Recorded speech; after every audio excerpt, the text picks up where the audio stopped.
नमस्कार दोस्तों, स्वागत है आपका SSC learning point by Singh sir. हम 10 जून का शिफ्ट 1 का पेपर करने जा रहे हैं। अब आपके केवल 2 पेपर बचे हैं, शिफ्ट 2 और शिफ्ट 3। इसको भी कंप्लीट करते हैं और फिर आप उसके बाद आराम से वीडियो देखिए। चलिए स्टार्ट करता हूँ। निम्नलिखित में से कौन सी संख्या 15 से विभाज्य नहीं है? 15 से विभाज्य के लिए क्या होता है? 5 गुणे 3 देखना होता है। चलो देखते हैं। 5 2 7, 7 5 12, ये कट जाएगी 3 से। 5 4 9 काट दो, 6 3 9, ये भी कट जाएगी। 3 1 4, 5 4 9, ये भी कट जाएगी। 9 से तो 9 ये दोनों कट गए। 5 2 7 नहीं कटेगा, तो यही आंसर। और 5 तो देखो सभी में लास्ट में दिया था, तो 5 से तो चेक करने का कोई मतलब नहीं। अगला सवाल।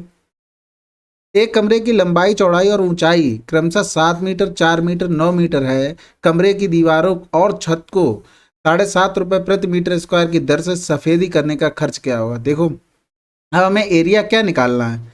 चारों दीवारों का क्षेत्रफल निकालना है, ठीक है। और उसके बाद हमें निकालना है सीलिंग का। सीलिंग का निकाल लेंगे तो क्या होगा? हमें टोटल एरिया मिल जाएगा, उसमें पूरे में गुणा कर देंगे हम 7.5 का। अब चारों दीवारों का क्षेत्रफल होता है 2L + B × H, और सीलिंग का होगा L × B। देख लो, 2L कितना दिया? 7 7 4 11, 11 नहीं में 99 हो गया ये, प्लस LB कितना हो गया? 7 चौक 28। तो ये हो गया 2 में 18 का 8 हासिल लगा 1, 2 में 18 1 19 प्लस 28, 8 8 16 की 6 हासिल लगा 1, यहाँ हो गया 10 10 2 12 2 हासिल लगा 1, 226 गुणे 75/10 कर लो। तो 5 दूनी 10, 5 एकम 5 और 5 25, फिर 2 से काट दो, 2 एकम 2, 2 एकम 2, 2 3 6। इधर आ गया 113 गुणे 15, 15 3 45 की 5 हासिल लगा 4, 15 एकम 15 4 19, 15 एकम 15 1 1695। अगला सवाल देखो, इसको क्या है, सरल करके मैं इसका भी आंसर बताना है। तो यहाँ से पहले काट दो, कितना आ गया? 2 दूनी 4, 2 एकम 2, 21 प्लस 3A माइनस का 22 इक्वल 8 हो गया। तो 3A बराबर क्या हो गया? 22 8 30, 30 से 21 माइनस कर दो, तो A बराबर कितना आ जाएगा? ये 30 से 21 माइनस जाएगा 9/3। आंसर आ गया आपका 3। अगला सवाल। निम्नलिखित में से किस वर्ष के लिए देश आर के लिए पिछले वर्ष से उत्पाद में प्रतिशत वृद्धि या गिरावट अधिकतम थी? किसके लिए आर के लिए बोला गया? अब देखो PQR, इसमें देखो बिल्कुल साफ दिखाई नहीं दे रहा है, तो मैं आपको बता दूं आर केवल तीसरे की बात कर रहा था वो। तो सबसे ज़्यादा देखो 13 14, 13 में देखना है, 15 में देखना है, 12 में देखना है, 11 में देखना है। 13 में देखो कहाँ पे? ये 13 है। अब इससे देखो इसकी वृद्धि हुई है, हाँ बिल्कुल हुई है। 15 में देखो, 15 की वृद्धि देखनी है, और 12 की भी वृद्धि देखनी। 12 में तो लॉस हो गया, ये तो हटा ही दो। और क्या करा? 11 में देखना है, 11 को पिछले का तो दिया नहीं है, तो सबसे ज़्यादा प्रॉफिट किस में हो रहा है? केवल 15 में हो रहा है। देखो इनका बार ग्राफ यहीं पे रह गया, इनका इधर ऊपर आसमान में चढ़ गया। तो आंसर केवल कौन सा होगा? दूसरा तुम्हारा 2015। इसको ऑब्जर्वेशन से कर सकते हैं, ठीक है। कुछ ज़्यादा आपको गुणा भाग करने की जरूरत नहीं है। चलिए अगला सवाल। कह रहा है निम्नलिखित तालिका में दिए गए आंकड़ों के आधार पर एक कक्षा का विद्यार्थी द्वारा कक्षा परीक्षा में 10 अंकों में प्राप्त किए गए अंकों का समांतर माध्य ज्ञात कीजिए। देखो, अगर समांतर माध्य निकालना हो तो उसका एक फार्मूला होता है। यहाँ होता है आंकड़ों का योग बटे होता है आंकड़ों की संख्या। देखो, ये होती है आंकड़ों की संख्या। ये आंकड़े इन दोनों को अगर मल्टीप्लाई करके निकलेंगे लिखेंगे तो वो आंकड़े निकल के आएंगे, और फिर इनका सबका योग कर देंगे, वो आंकड़े के योग होगा। तो यहाँ से देखो 0 हो गया, यहाँ से 2 एकम 2 हो गया, 2 दूनी 4 हो गया, 4 तियाँ 12 हो गया, और 6 चौक 24 हो गया, 7 पंजे 35 हो गया, 42 हो गया, 35 हो गया, 8 तियाँ 24 हो गया, 9 चौक 36 हो गया, 8 दूनी सॉरी 10 दूनी 20 हो गया। ये क्या हो जाएगा? ये टोटल यहाँ आएगा, ये आंकड़ों का योग आ जाएगा। तो देखो जोड़ते हैं, 4 2 6, 6 2 8, 4 12, 12 5 17, 17 और 7 24, 24 और 4 28, 28 और 6 34 की 4 हासिल लगा 3, 3 1 4, 4 2 6, 6 3 9, 9 4 13, 13 और 3 16, 17 18, 19 20 21, 1 22 23। ठीक है, अब टोटल नंबर कितने हो गए? 3 2 5 2 7 4 11, 11 6 17, 17 और 14 जोड़ लो पूरे। 17 और 14, 17 14 31 होते, 31 और 8 39, 39 और 6 45 होते हैं, बटे 45, यानी 234/। 45, 3 एकम 3, 3 पंजे 15, 3 सत्ते 21, 3 अट्ठे 24 और 15 पना 75, बचा 3, 15 तियाँ 15 दूनी 30। तो आंसर क्या हो गया 5.2। अगला सवाल, एक मोटरसाइकिल का मूल्य इतना है, इसमें 17% की कमी के बाद मोटरसाइकिल का मूल्य क्या होगा। देखो 75,500 था, 17% की कमी मतलब यानी कि बचा कितना 83%। ये जीरो काट दो तो यहाँ देखो 755 गुणे कितना आ जाएगा 83, 5 तियाँ 15, यहाँ तो जीरो का होता कोई कॉलम ही नहीं बचा, तो ये तो होंगे ही नहीं। आंसर क्या हो गया ये 62,665। अगला सवाल, साइन थीटा बराबर इतना दिया है, तो ये √3/2 कितना होता है 60 का होता है साइन में। तो यहाँ 6 18, कॉस 180, कॉस 180 की वैल्यू -1 होता है, क्योंकि कहाँ पहुँच गए इस क्वाड्रेंट में पहुँच गए। यानी इसको लिख सकते हैं कॉस 180 प्लस जीरो लिख सकते हैं, कॉस जीरो वो भी माइनस का बराबर। अगला सवाल, 4 15 24 का तृतीय अनुपात। देखो 4/15 तृतीय अनुपात x/24। तो 3 पंजे 15, 3 अट्ठे 24, 8 चौक 32 बटे। अगला सवाल, 6 के पहले 10 गुणजों का औसत। 6 के पहले यानी पहला क्या हो गया 6 हो गया, लास्ट क्या हो गया 10 60 हो गया। अब इनका डिफरेंस तो सेम है, 6 दूनी 12, 6 तियाँ 18 ऐसा रहा होगा। तो फर्स्ट और लास्ट को जोड़ दो 66/2, आंसर 33। अगला सवाल, in an examination the average marks of 7 children was 20, that of 3 children was 45। देखो 7 का एवरेज कितना था 20, 3 का कितना था 45 और 4 का कितना था 15 और 2 का कितना था 0। What is the average marks of all the 16 children, मतलब सभी का पूछा गया, तो हमने इनमें क्या करो एक एवरेज मान लो। हमने मान लिया यहाँ से 40, तो ये 40 से कितना कम है 20, 1 पे 20 कम है, 7 पे कितना कम हो गया 140 कम हो गया। ये कितना कम है 5 ज़्यादा है, ये प्लस का 5 है 1 पे, 3 पे कितना हो जाएगा प्लस का 15। ये कितना तुम्हारा कम है, ये तुम्हारा 25 कम है, 1 पे 25 कम है, तो 4 पे 100 कम हो जाएगा। ये तो पूरा ही पूरा कम है, 1 पे 40 कम है तो 2 पे 80 कम हो जाएगा। तो टोटल देखो पहले तो माइनस वाले जोड़ लो, तो ये 0 हुआ, 8 4 12 के 2 हाथ से लगा 1 2 1 3 और 320 आया। 320 से 15 ये माइनस का था, ये प्लस के 15 थे, तो बचा कितना 305, वो भी माइनस का। अब ये माइनस का 305 है, टोटल 16 लोगों में डिवाइड हो जाएगा, तो 16 दूनी 32 होता है और ये 16 एकम 16 बचा कितना 145, 16 ने में 144 बचा कितना एक, एक भाग तो जाएगा नहीं, पॉइंट लगाया 0, 16 छक्का 96। अब एवरेज से इतना कम रहा होगा, हमने माना कितना 40, तो 19.06, 10 से 6 गया 4 बचा, 9 बचा, 9 से 9 गया 0, 3 से गया 2, 20.94 यानी कि सेकंड आंसर। अगला सवाल,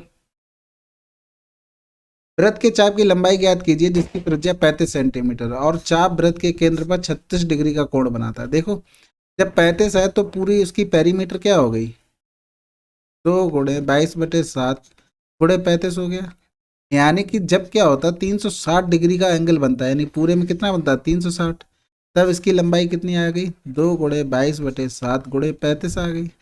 अब वो कह रहा है 36 का बनेगा तब कितना है, तो इसका 1/10 का हो गया, तो यानी कि इसका भी 1/10 हो जाएगा, 1/10, 7 पंजे 35 हो गया, 5 दूनी 10, ये तो 10 से 10 कट जाएगा, बचा क्या 22, आंसर आ गया। अगला सवाल, एक विक्रेता ने 15 रुपए में 5 की दर से संतरे खरीदे, यानी 15 रुपए में कितने खरीदे 5 और बेचे कितने 5 रुपए में 3।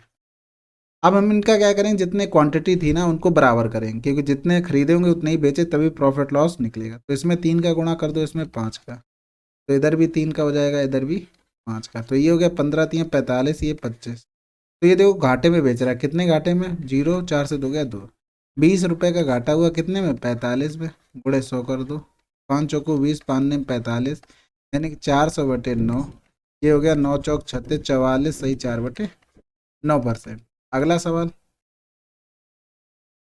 कह रहा है 1997 से 1999 तक कच्चे माल में निवेश की गई औसत राशि ज्ञात कीजिए। देखो 1997 से 1999 के, तो जो जोड़ लो 5, ये देखो तीनों जोड़ना है, तो 3 3 6 5 11, ये तो हो गया तुम्हारा 1100, फिर 75 और 25 100 और 30 130 और जोड़ दो इसमें, तो 0 3 2 1 1230 डिवाइड बाई 3, 3 चौकू 12, 3 एकम 3, यानी कि 410। अगला सवाल, इसको सरल करके मैं बताना। देखो यहाँ पर 5 कितनी बार लिखे, 2 2 4 5, यानी 5 की पावर 5 की पावर 5। यहाँ पर हो गया 5 की पावर 3 की पावर 5 डिवाइड बाई 5 बराबर 25, यानी 5 की पावर 3। यहाँ करेंगे तो 25 25 हो गया।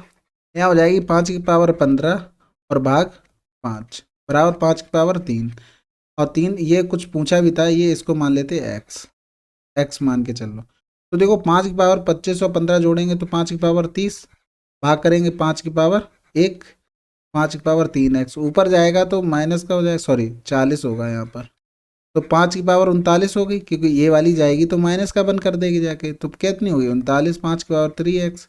कंपेयर कर दो, 39 बराबर 3 एक्स, एक्स बराबर 13। अगला सवाल, एक राशि चक्रवृद्धि ब्याज की दर से निवेश की जाती है जिसका भुगतान वार्षिक रूप से किया जाता है। पहले 2 वर्षों में ब्याज इतना था, तो राशि क्या। देखो कुछ भी रहता हो तो जैसे हम ब्याज निकालते हैं तो इस तरीके से निकालते हैं, पहली साल तो चक्रवृद्धि हो चाहे ऐसा ही हो तो सब में बराबर होता। दूसरी साल में इसमें देखो 20 रुपये अधिक मिल गए, तो 20 रुपये यहाँ पे अधिक, यानी कि इस पर कुछ रेट लगी होगी तभी तो आया होगा, यानी कि 400 का R% कितना रहा होगा, 20 रहा होगा। 20 दूनी 40, 20 पंजे 100, यानी कि R बराबर 5%। हमारी रेट 5% हो गई। अब 5%, मान लो 100 होता हमारा मूलधन, 5% की रेट लगाते तो पहली साल ब्याज कितना मिलता, 5 रुपये। तो 5 रुपये की वैल्यू दी है 400 और 100 की वैल्यू कितनी हो जाएगी, 5 अट्ठे 40, यानी कि 8,000 रुपये। अगला सवाल, यदि एक मूलधन पर एक वर्ष का चक्रवृद्धि ब्याज 350 है और दूसरे वर्ष का 420 है। देखो बिल्कुल सेम अभी जैसा किया है, 350 350, पहली साल तो सेम मिलेगा। अब कितना ज़्यादा मिल रहा, 70 रुपये, तो इस पर कुछ रेट लगी होगी, यानी कि 70/350 गुड़े 100, तो 0 से 0, 7 पंजे 35, 5 दूनी 10, रेट कितनी रही, 20%। अगला सवाल, अपनी यात्रा के पहले भाग के लिए सुनीता ने 450 मीटर प्रति मिनट की चाल से यात्रा की और दूसरी शेष यात्रा के लिए अपनी प्रारंभिक चाल की 1.4 गुना चाल से यात्रा की। सुनीता ने 1 घंटे में इतने किलोमीटर की दूरी तय की, यानी कि 33.3 किलोमीटर प्रति घंटा उसकी चाल है।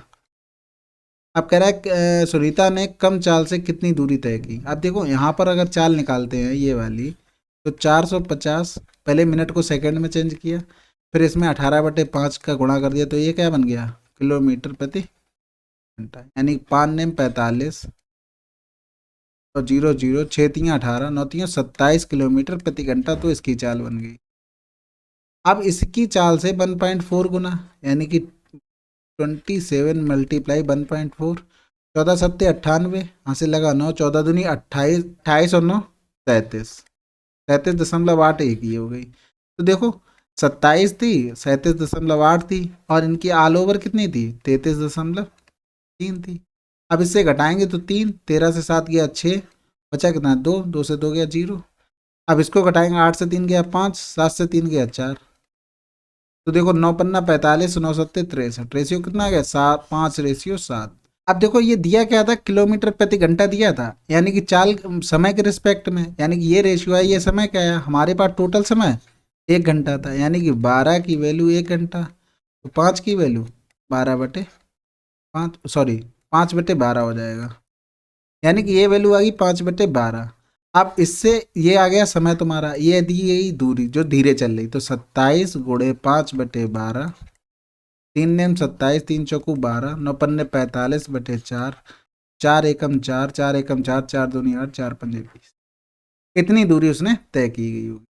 चलिए अगला सवाल, 40 पुरुष एक कार्य को 18 दिन में पूरा कर सकते हैं। उनके एक साथ कार्य आरंभ करने के 9 दिन के बाद 5 और पुरुष उनके साथ शामिल हो जाते हैं। शेष कार्य को पूरा करने में अब कितने दिन है। देखो हमने मान लिया एक आदमी एक दिन में एक काम करता है, तो 40 आदमी एक दिन में कितना काम करेंगे 40, और फिर 18 दिन में कितना करेंगे टोटल 720, ये टोटल आ गया उनका वर्क। अब उन्होंने क्या किया, 9 दिन काम किया, एक साथ कार्य आरंभ किया 40 लोगों ने, 9 दिन काम किया, यानी कि एक दिन में तो एक काम कर रहे थे, 9 दिन में 9 40 गुणे 9, यानी कि 360 तो काम कर लिया। कितना काम हो गया 360, तो बचा 360। इतना काम क्या रह गया तुम्हारा, शेष बच गया। अब वो कह रहा है कि 5 पुरुष और आ गए, यानी टोटल कितने हो गए, 45 आदमी हो गए। एक दिन में कितना, एक काम कर रहे थे, तो 45 आदमी 45 काम करेंगे, तो 360/45 हो गया। 5 ने 45, 5 सत्ते 35, 5 दूनी 10, 9 अट्ठे 72, यानी 8 दिन में काम खत्म हो जाएगा। अगला सवाल देखो, इसको सरल करके हमें बताना है। तो ये हो गया 1/8 प्लस 3 त्रिका 9 27/8 हो गया, प्लस का 36 यानी 216, प्लस 3 1 4, यानी कि इसको जोड़ेंगे 3 1 4, 2 दूनी 4, 3 दूनी 6 आ जाएगा। इसको करेंगे तो 6 दूनी 12, 1 13/2, इसको करेंगे 6 दूनी 12 और 3 15/2, यानी 2 3 6 हो गया। अब यहाँ से देखो 1/8 इनका सबका एलसीएम ले लेंगे तो 8 एलसीएम हो गया, तो 1 + 27 × 8 × 48 का 8 हासिल लगा 4, 8 × 8 8 4 12 हासिल लगा 1, 8 दूनी 16 1 17, प्लस 2 चौकू 8 हो गया, तो 2 चौकू 8 4 3 12, 12 15 180 और गुणे 13, तो इधर हो गया 27 1 28 प्लस 1728 प्लस 0 13 8 104 हासिल लगा 10, 13 एकम 13 और 10 23/8 हो गया। काट दो, कटेगा 4 दूनी 8, 4 सत्ते 28, 4 चौकू 16, 4 3 12, 4 दूनी 8, 4 पंजे 20, 4 अट्ठे 32, 4 पंजे 20, जोड़ दो 7 + 432 प्लस 585, तो 7 2 9, 9 5 14, 4 हासिल लगा 1, 4 8 4 12, 2 हासिल लगा 1, 5 5 10, 1024/2, 2 पंजे 10, 2 एकम 2, 2 2, आंसर आ गया। अगला सवाल, यदि एक घनाव की लंबाई चौड़ाई और ऊंचाई इतनी है तो घनाव का आयतन ज्ञात कीजिए। घनाव का आयतन क्या होता है, LBH, ये वॉल्यूम होता है। तो 75/10 लिख सकते हैं, गुणे 22 हो गया, गुणे 13 हो गया, तो 15 पना 75, 5 दूनी 10 हो गया, ये 11 हो गया, तो 15 3 45, 5 हासिल लगा 4, 15 एकम 15 4 19, गुणे 11 हो गया, तो 5 9 5 14 4 हासिल लगा 1, 9 1 10 11 के 1 हासिल लगा 1 2। अगला सवाल, चतुर्भुज का क्षेत्रफल इतना दिया हुआ है और सम्मुख शीर्षों से एक विकर्ण पर खींचे गए लंब की लंबाई इतनी है, तो विकर्ण की लंबाई ज्ञात कीजिए। देखो, एक ऐसे कोई अगर चतुर्भुज दिया हो तुमको, और ये दिया तुम्हारा एक विकर्ण, इस पर एक ये लंब रहा तुम्हारा और इस पर एक ये लंब, तो ये बेस हो गया। ये मान लेते हैं एक्स और वाई, तो इनका एरिया हमेशा होता है x plus y into b, b मतलब बेस, ये हो गया एरिया। अब x प्लस वाई हमको दिए गए 16 12 28 हो गया, गुणे बेस, बेस मतलब विकर्ण का पूछा गया 336, ये हो गया 2 एकम 2, 2 चौकू 8, 14 एकम 14 28 होता है, 28 और 14 चौकू 56, यानी बेस कितना आ गया 24 सेंटीमीटर। अगला सवाल, एक वॉशिंग मशीन को उसके अंकित मूल्य पर 10% की छूट पर बेचा जाता है, नगद भुगतान पर 5% की अतिरिक्त छूट दी जाती है। यदि मशीन का अंकित मूल्य इतना है तो नगद में भुगतान करने वाले ग्राहक को मशीन कितने में पड़ी। देखो, 54,000 अंकित मूल्य था, 10% का छूट, यानी 10% मतलब 1/10, 10 की चीज को एक में छूट देंगे तो बचे कितने, 9/10 की। 5% का मतलब क्या होता है, 1/20, 20 की चीज से एक छूट दिया तो बचा कितना, 19/20, ये हो जाएगी CP हो जाएगी। ठीक है, अब काट देते हैं, 0 से 0, 1 0 से 1 0 काट दो, ये हो गया 2 दूनी 4, 2 सत्ते 14, यानी 270 गुणे 9 गुणे 19। अब देखो, इसमें केवल एक जीरो के अलावा कुछ हो ही नहीं सकता, ये तो 2 जीरो है, यहाँ भी 3 है, यहाँ 2 है, तो आंसर 46 170। लग गई ना लवद, हो गया काम। चलिए अगला सवाल, एक दुकानदार एक वस्तु को 80 के अंकित मूल्य पर 5% की प्रत्येक 2 क्रमिक छूट देता है, तो वस्तु का विक्रय मूल्य 80 में 5 2 छूट दे रहा है, यानी कि एक छूट कितनी होगी, 1/20, यानी 20 रुपए की चीज पर 1 रुपए की छूट दे दें तो बेचेगा कितने की, 19/20, यानी कि 19/20 गुणे 19/20 हो गया, 20 चौको हो गया 80 और 4 पंजे 20, 19 19 361/5, 5 सत्ते 35 हो गया, एक बचा 5 दूनी 10 और 5 दूनी 10, ये तुम्हारा क्या हो गया, आंसर हो गया। करा, एक व्यक्ति अपने मासिक वेतन का 20% भोजन पर और शेष वेतन का 1/4 दान पर खर्च कर देता है। देखो, हमने मान लिया उसका वेतन 100 था, 20% उसने भोजन पर खर्च कर दिया, यानी कि 20% इसका निकालेंगे तो बचा कितना, 80 रुपये बचा उसका। फिर उसने 1/4 दान कर दिया, इसका 1/4 करेंगे तो 20 रुपये उसने दान कर दिया, बचा कितना, 60 रुपये बचा। तो कह रहा है वह प्रतिमान 9600 की बचत कर रहा है जो भोजन और दान पर खर्च करने के बाद शेष बची राशि के आधे के बराबर। यानी कि बची कितनी थी, 60, 60 के आधा 30 हो गया। तो 30 की वैल्यू हमारी दी गई है 9600, और मासिक वेतन हमने माना कितना था, 100, यानी कि 9600 अपॉन 30 मल्टीप्लाई 100, काट दो, 3 त्रिका 9, 3 दूनी 6, यानी कि 32,000 रुपये। अगला सवाल, 10x अपॉन 2 बराबर सूत्र का उपयोग करते हुए इसकी वैल्यू बतानी। देखो अब क्या है, ये देखो धीरे धीरे अवेयर करा रही है एसएससी आप लोगों को कि इस टाइप के सवाल आने वाले हैं। तो अभी तो फार्मूले दे रहा है, अब वो धीरे धीरे कर देगा बंद। तो आपको क्या करना है, इस पर करनी है निगरानी। तो इसका एक फार्मूला होता है 10x बराबर 1 minus cos 2x upon sine 2x। अब उसने क्या किया कि x की जगह xy2 कर दिया, यानी कि 10x/2, ठीक है, 1 माइनस कॉस 2 इंटू XY2 हो गया, ठीक है, इंटू साइन 2 इंटू XY2 हो गया। तो ये कैंसिल आउट हो जाएगा। तो ये देखो यही फार्मूला उसने लिख के चिपका दिया आपको, 1 minus cos x upon sine x, ठीक है। अब यहाँ पर देखो 22.5 का निकालना है, यानी कि x की जगह हम अगर 45 रख दें तो क्या हो जाएगा, ये 22.5 ही हो गया। तो 1 माइनस कॉस 45 की वैल्यू 1/√2, साइन 45 की वैल्यू 1/√2। तो ये बना जाके √2 माइनस 1/√2, 1/√2। ये तो कैंसिल आउट, तो आंसर क्या आ गया, √2 माइनस 1। भैया बहुत समझदारी से रहिए, अब वो ट्रिग्नोमेट्री में अंदर घुसने ही वाला है, आप लोग एकदम तैयार रहिए। देखो ये 10 जून का शिफ्ट 1 का पेपर था जिसको हमने कंप्लीट कर लिया है। अब आपकी 2 शिफ्टें बची हैं, मैं बहुत जल्दी ख़त्म कर दूंगा, बहुत जल्दी इन द सेंस आपका कल आपको मिल जाएंगी। चलिए फिर मिलते हैं अगले वीडियो में, तब तक के लिए थैंक यू।